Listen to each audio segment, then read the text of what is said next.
तो चंदखुरी से हम गए चंपारण, जो कि 1 से सवा घंटे का ही रास्ता है। गूगल मैप के चलते हम वहाँ पहुँच गए, मीन्स यूज़ करके गूगल मैप को।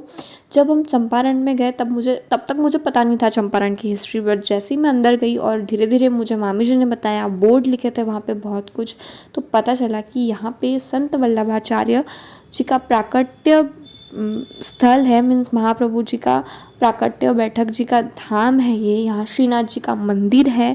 यहाँ पे महादेव जी, पार्वती और गणेश जी के साथ विराजमान है। और 8 बजे के बाद पूरा मंदिर बंद हो जाता है और एक भी लोगों को यहाँ रुकने नहीं देते, क्योंकि महादेव जी अपने पत्नी और बच्चे के साथ, मीन्स पार्वती जी एंड गणेश जी के साथ में पूरे मंदिर में घूमते हैं।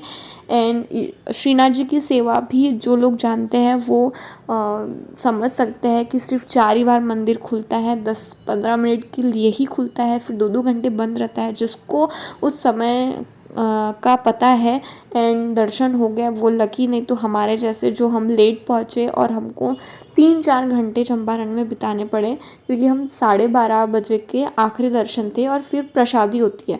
तो हम उस हिसाब से आए थे कि शायद हमको मिल जाए, लेकिन नहीं मिले। बहुत इंसिस्ट भी किया हमने वहाँ के वॉचमैन को, लेकिन उन्होंने नहीं बोल दिया। ये बोर्ड याद से पढ़िएगा, क्योंकि कौन से लोग अलाउड है किस स्थिति में वो भी यहाँ लिखा है। तो इंसिस्ट करने के बाद नहीं उन्होंने अंदर जाने दिया, क्योंकि प्रसादी शुरू हो गई थी एंड गर्दी नहीं होने की वजह से उन्होंने हमको बोल दिया कि नहीं, अब हम आपको अंदर नहीं ले सकते। बट कोई बात नहीं, जहाँ हम खाना खा रहे हैं वहाँ पे भी भोग लगता है महादेव जी के मंदिर में, एंड बिना लहसुन प्याज का होता है। ये चूल्हे आप देखिए, एक चूल्हे में 4 से 5 चूल्हे जल रहे हैं। इनफैक्ट उन्होंने ये लकड़ियाँ सरका कर दूध गर्म करने के लिए भी रखा था। मीन्स यहाँ का प्रसाद चाहता है महादेव जी के मंदिर में, और फिर ही यहाँ पे बाकी लोग खाना खा सकते हैं। एक कैंडिडेट का, एक प्लेट का थाली का रेट है 50 रुपीज़ और अनलिमिटेड आप खा सकते हो। सो बहुत ही टेस्टी प्रसाद था, इतना ज़्यादा। वैसे तो प्रसाद का नाम नहीं रखना चाहिए, लेकिन मैं बता रही हूँ आपको, मुझे ऐसा लगा और मैं खा लूँ, मतलब मेरा गले तक आ गया था, पर मेरी भूख नहीं मिटी थी। इतना बेहतरीन प्रसाद उन्होंने बनाया था, और वो भी बिना लहसुन प्याज का। सो वो खा के, वो सब देख के, उनकी जो अरेंजमेंट, जो चूल्हा वगैरह कैसे काम करते हैं, ये हमने पूरा ऑब्जर्व किया। फिर हम लोग गए महादेव जी के मंदिर में, क्योंकि मंदिर वो खुला था। तो यहाँ पे एक तरफ विराजमान है पार्वती, एक तरफ विराजमान है शंकर जी, और बीच में विराजमान है गणेश जी, एक ही लिंग में। और इसी मंदिर के बारे में मैं बता रही हूँ कि यहाँ पे रात में 8 बजे के बाद भगवान जी घूमते हैं, जिसकी वजह से पूरे चंपारण में किसी को भी नहीं रुकने दिया जाता।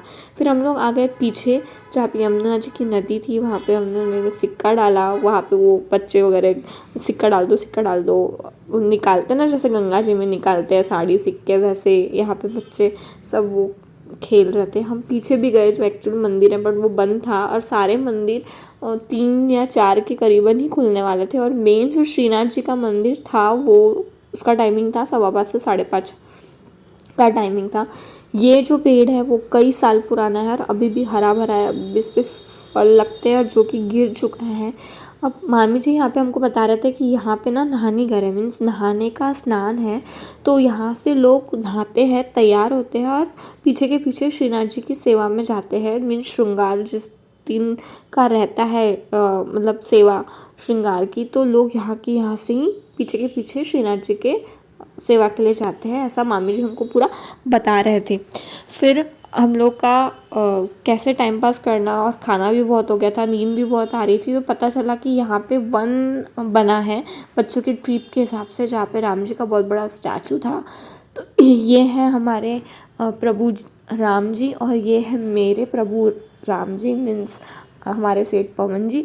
तो ये दर्शन कर रहे हैं, और हमको ऐसे फ़ोटोज़ याद, पल, मेमोरीज़ कलेक्ट करना बहुत पसंद है। सो थक गए थे, फिर थोड़ा ऐसा लगा कि सो जाना चाहिए, बैठ जाना चाहिए, और वन भी काफ़ी बड़ा था। सो हम लोगों ने वो सब चीज़ें इंजॉय करी अच्छे से, काफ़ी डिस्कस किया, सब जो जो लिखा था वो सब वहाँ पढ़ा हम लोगों ने। और हम लोग कंटिन्यूसली वेट कर रहे थे कि कब बजेंगे 5:15, कब बजेंगे। मेरे ख्याल से 4:45 का टाइम था, 4:45 का टाइम था, और 5 बजे मंदिर खुलने वाला था, यही टाइम था, राइट। तो तब तक के क्या करें, तो मार्केट देखा, चाय कॉफ़ी पी, एंड फिर हम लोग फटाफट चल पड़े फ्रेश व्रेश होके अंदर की ओर वापस से, क्योंकि हमको तो दर्शन करना था भाई एनी हाउ। एंड तब तक इतने सारे लोग वेटिंग पे बैठ चुके थे। जैसे ही मंदिर खुला वैसे हम फटाफट अंदर गए। यहाँ बिल्कुल भी फ़ोन कैमरा अलाउड नहीं है, 1% भी नहीं। बट जब तक मुझे छुपके से लेते आया मैंने यहाँ पे सीनरी पूरी ले ली। ये वो सीनरी है जो प्राकट्य स्थल है महाप्रभु जी का, वो कैसे प्रकट हुए झाड़ के नीचे वगैरह, ये सब पूरा दिया हुआ है, मतलब झांकी के स्वरूप में दिया हुआ है। ये श्रीनाथ जी और वल्लभाचार्य दोनों का भी मतलब झांकी टाइप बनाया हुआ है। सो बहुत ही देखने लायक था। वहाँ पे हवेली थी और भी मंदिर थे, तो जितने भी दर्शन मुझे ले सके और चुपके से जो भी मैं कैमरा में कैद कर सकी मैंने कर लिया। फिर हमको पता चला कि वहाँ गौशाला भी है, जो कि हमको मामी जी ने बताई। हम अंदर गए, बाप रे इतनी सारी गाय माता है, और सब लिखा था बछड़े वाली कितनी है, सांड कितनी है, प्रेग्नेंट कितनी है, बछड़े कितने हैं, मतलब सब ऐसे 500 गाय थी। ये गाय ने जस्ट जन्मा था बछड़ी को एक दिन पहले, सो वो बंधी हुई थी। फिर हम लोगों ने मम्मी पापा के नाम का चारा लिया एंड मीन्स मेरे सास ससुर के नाम का, और हम दोनों ने हाथ लगाकर सभी गाय को खिलाया, जो कि मेरे लिए पहला एक्सपीरियंस था। मैं गौशाला में भी पहली बार ही गई हूँ अपने जीवन में अभी तक, और मैं इस एक्सपीरियंस से बोलती हूँ हर सनातन धर्म के प्रत्येक व्यक्ति ने अपने जीवन में गौदान और गाय से रिलेटेड जितने भी दान हैं, गुड़, चना, चारा, ये करते रहना चाहिए, अवसर हो या नहीं हो, क्योंकि ये अपने सनातन धर्म का सबसे बड़ा दान है। आप मतलब जितना आप इसके बारे में जानोगे ना, आपको समझ में आएगा कि ये कितना बड़ा दान है।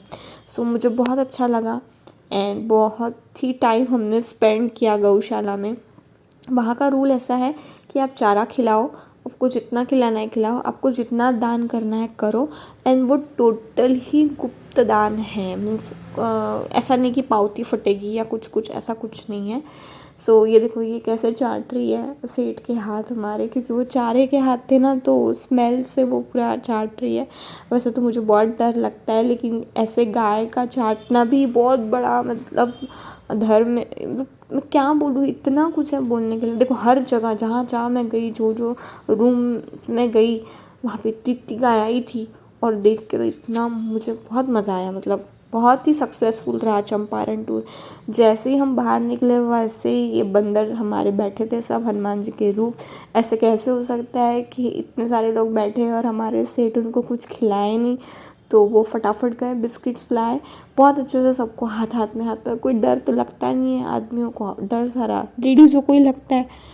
तो फिर भी मेरा हाथ पकड़ पकड़ के ले खिला ऐसे करके उन्होंने मुझे ज़बरदस्ती पुश किया, कुछ नहीं होता, डर निकाल। तो मतलब मेरी लाइफ में सबसे इम्पॉर्टेंट इंसान है पवन, क्योंकि वो हर चीज़ का एक्सपीरियंस मुझे कराने के लिए तैयार है, और मुझे मज़ा भी बहुत आया। और ऐसे कुछ करती हूँ तो थोड़ा डर भी लगता है, बट ये होता है तो नहीं लगता है।